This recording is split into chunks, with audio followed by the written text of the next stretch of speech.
inspiration behind that joint you just did?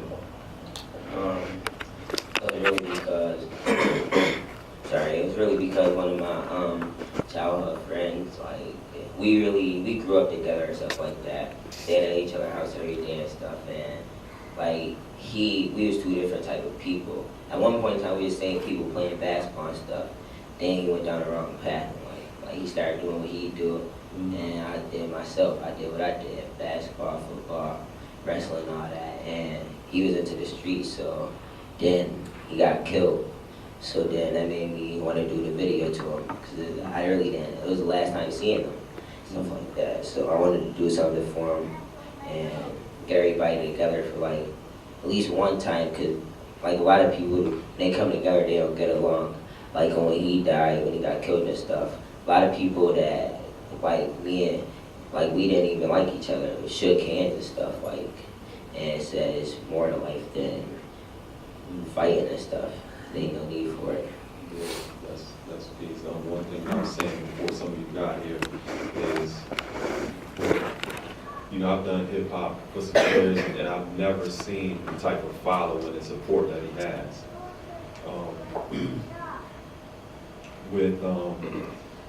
You're 16, correct? Yes. And I'm talking about people younger than him and older, like 18, 19-year-olds that are supporting a lot of the things that he's doing. And so what's some of the things that you're doing right now, musically?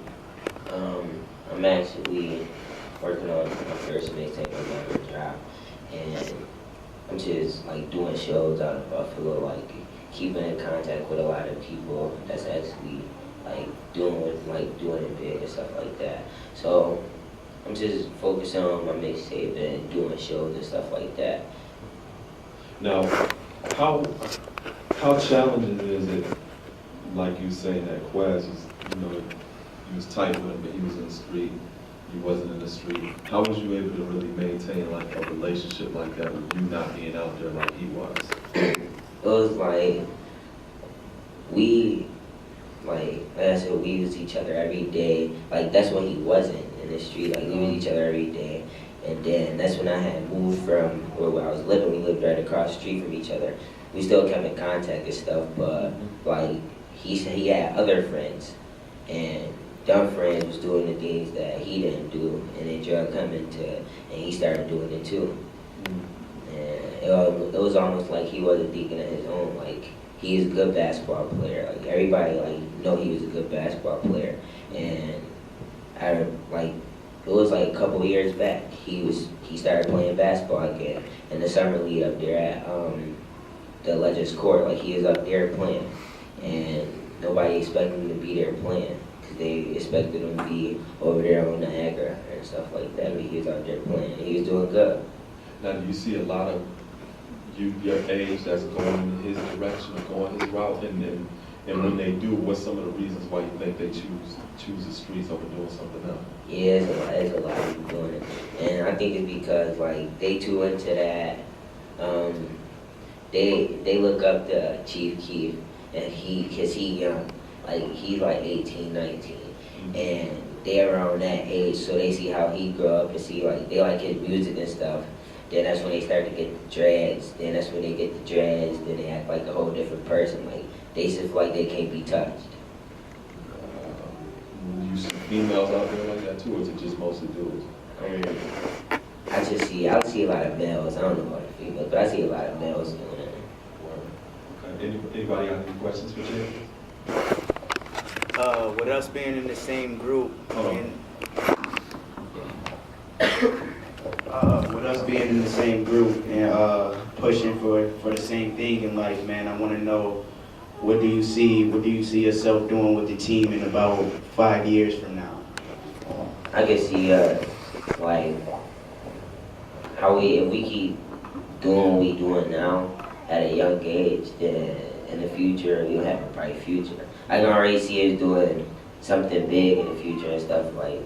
So what we doing now, and then we already got a lot of people like that reach out to us, a lot of people that like our music, look up to us, and all that. If we keep doing what we doing, we gonna have a bright future. Like, it's gonna be big for us. And a lot of people don't know, like, a lot of people ask me, like, where I get Go Hard Kids from. It was like, they had started the group Go Hard, and then that's when I was playing basketball, football, but I had to step away from it because I had passed out in Rochester. My health wasn't that good, so I was scared to play basketball. Like, I couldn't do nothing about it. Like, and the doctor, she had told me, like, I had some type of heart disease. Come to find out I didn't, but she told me that, and it had me scared. So I wouldn't step on the court or nothing. So then I'm like, I can't do nothing, so I might as well try music. I mean, I've been around it my whole life. Then Go Hard, I'm in that group, and it's not even really, like, there's a lot of gangs and stuff like that, but like Go Hard, they made me know they go hard at what you do. It's like the people we all grew up together, call each other brothers, and I just put Go Hard Kiss, cause Jada Kiss my name. Just took out the Jada, put the Kiss in it, and Go Hard Kiss. And it's a couple people in Go Hard off the college, Quadrios, and he doing football at Pittsburgh.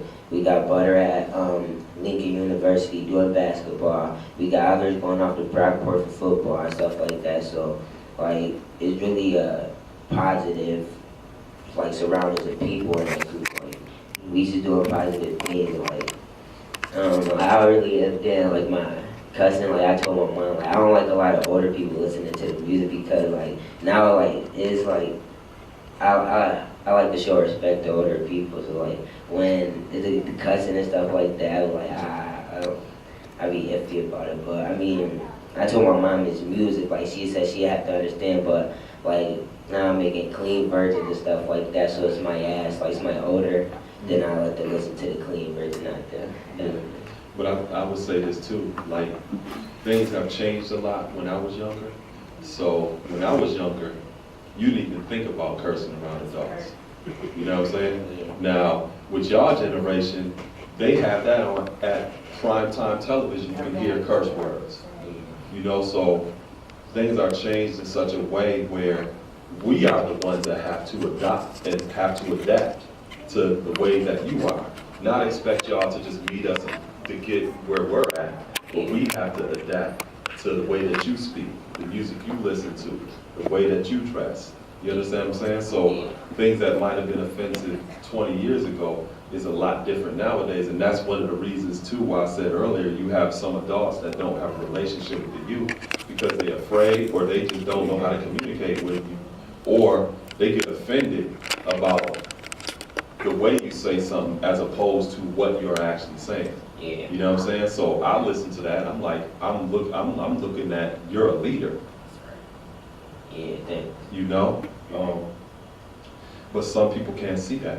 They just gonna say, "Nah, he said the F word." Yeah. I'm like, man, this man is a leader. You know. We have any questions? Any other questions for Jadakiss? Okay. Well, mine is really more commentary. So, you know I'm D. Scott, so you know the one you were on my show. And so you were brought to my attention because of that video. And I wouldn't even think about what you were saying in the video either. I'm like, he got Pierce Avenue and the One Stop Corner Shop on live, a bunch of kids that probably normally wouldn't like each other coming together for the death of a friend. So that's a concept that I got in the video. And so whenever you're able to take 20 people, 30 people, 40 people and put them into a movement like that, that's powerful. Because some people can't even get 4 people to show up to something. You understand what I'm saying? Yeah. So then we found out you were 16. So I had you on my show, and everybody that knows me knows, I don't necessarily just always do local because I'm not a local person. I'm everywhere, I'm all over the place. So we had you on the show, you explained the Go Hard entity to me, the whole concept, which is amazing. And what a lot of people don't understand is that's a brand. And so, although the music will be great, there's, like my mother used to tell me, there's a lot of great actresses. Some of them starving right now. Some of them ain't got food to eat.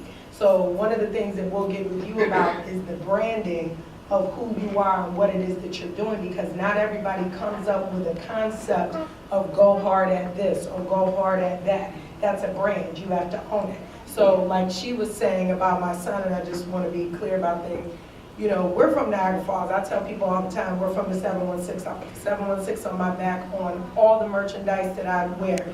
what makes my son different and what will make you different as well is the fact that my son put a book out at age 10 through the company that his mother owns that published book.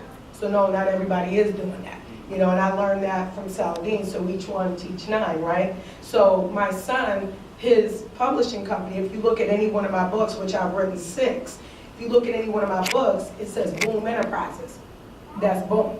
So no, not every kid does get the royalty rights to publishing. And so one of the things you have to do, you have to be careful, especially in this area, is identity theft.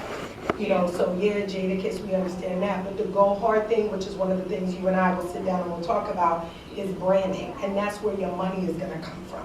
You know, if you have a following like that and they'll listen to just what you say, think about what you could say to influence them to do something else or to buy something else. You understand what I'm saying? And I think that a lot of people don't understand. And then when I found out who your mother was, I'm like, oh, I know your mama. So that's the importance of keeping things in the community. It's like, oh yeah, I know your mom. Okay, I know what stock you come from. I know how you were raised. I know what was going on. So the streets was never going to be a good idea for you because of the background that you come from. Streets won't be a good idea for him because that's not the background that he comes from. So now let me say this to you. When you say that you see yourself doing big things, what's the biggest thing you see yourself doing? I can see myself either being like in a business, like owning my own businesses and making music, like performing. Like one of my biggest things I want to do is perform at the BET Hip Hop Awards. So that's what I want to do. Have you ever heard of South by Southwest Awards? Have you ever heard of Lollapalooza? There are so many other venues that you can do. The BET Hip Hop Awards, that's like, if that's what you aspiring to do, I want you to look up those other things because it's bigger than BET. BET is not the world. You understand what I'm saying? You do know that Wiz Khalifa is actually more famous overseas than what he is here in the States. That's where that 30 million came from. That's where your untapped markets are, and that's what she's talking about. And that's what I'm saying. So I want you, that's what I said, I know that you're raw talent, so we want to sit down with you. And so not so much just the music, but just to make sure that your rights and the things that you're investing your time and money in are protected, because these people are snakes. Oh, perfect example. So everybody knows YOLO, you only live once, the Drake song, right? He lost an estimated $25 million because he did not copyright that. So the acronym, that's direct money in your pocket, just like Marshawn has trademarked thank you. That's what she's talking about. oh, I didn't even know he trademarked that. He trademarked that last week. Well, Marshawn Lynch also owns BeastModeOnline.com. Let me just put that out there. All that is revenue, and if you're looking, not to cut her off, if you're looking to get into music, you have to understand the pitfalls and the perils that come with that, because for every 10 people that start out, it's the same way looking to get into sports professionals, just as Keith was saying. For every 10 people that start out, only one makes it. So the end game is, what do you do when the music side of what you're doing is not successful financially? You can be a commercial success and still be starving, just like Jadakiss is. That's why Jadakiss left Puff Daddy. He was getting the accolades, but he wasn't seeing the check. Like he told people, I can't feed my kids with new plaques. So the question becomes, how do you sustain yourself if the music doesn't succeed? Just like what Boom's doing. Boom has got himself here, but he's also got himself positioned here. So if this don't work out, I can always move into this because I know this is sustainable. Yeah, that's why I said, like, there's a lot of people who, like, they'll start doing good music and stuff, like, they can see themselves, like, say they got a deal or something, like, a lot of people will drop out of school. I go to school. I gotta get my education, because I wanna go off to college for business and stuff like that, entrepreneur and all that. So, like, I can't see myself dropping out of school and stuff like that. So I got good news. I had good news told to me and stuff like that, like, that I could be, like, my uncle, like, he told me, like, he can get me in a good record, like, Universal and all that. So, like, but I'm like, I'm not trying to look at that. I'm in school, but I gotta focus on school first because. Well, there's nothing wrong with having an eye on the future, because when you have an eye on the future, you understand what you have to do today to get there. But you're right, it starts here. It starts here, just like that journey of 1,000 miles. That first step with that next step is going to get you to where you want to get to. So there's nothing wrong with having an eye on the future, so long as you understand what you have to do here to get there. Right. I have 2 questions. Who your father? Duty. Um, I'm Keith Muhammad. I'm probably the best rapper you never heard. That's why you're here. That's why you I know. love hip hop. I don't care if you cuss. I don't care what you rap about. As long as you lyrical with it. As long as you got a presence. As long as you got delivery in it. I'm just thinking, who influenced you? Like, who's your favorite rapper? You know what I mean? Y'all should have listened to my show, you would have known. Yeah. Because hip hop, I get asked that. I think you look at us as like old. I'm not old. I mean, I'm the youth right now. I'm kind of hip hop. So you 40, you 20. But like growing up, I like Rakim and KRS One and Chuck D. And then the Wu-Tang took it over. I'm a Wu banger. But like, who influenced you? Like, you know, to get and don't say Jadakiss. No, I can honestly say Lil Durk influenced me, and it's like, because where he came up from, he was from Lil Durk, so he from Chicago. He had recently signed with like French Montana and them, and they record label Coke Boys. And I study him, I'll go on YouTube and stuff like that, look up like stuff about his interviews, listen to what he talking about and stuff like that. And I got interested in listening to his music and stuff like that. He got his own style.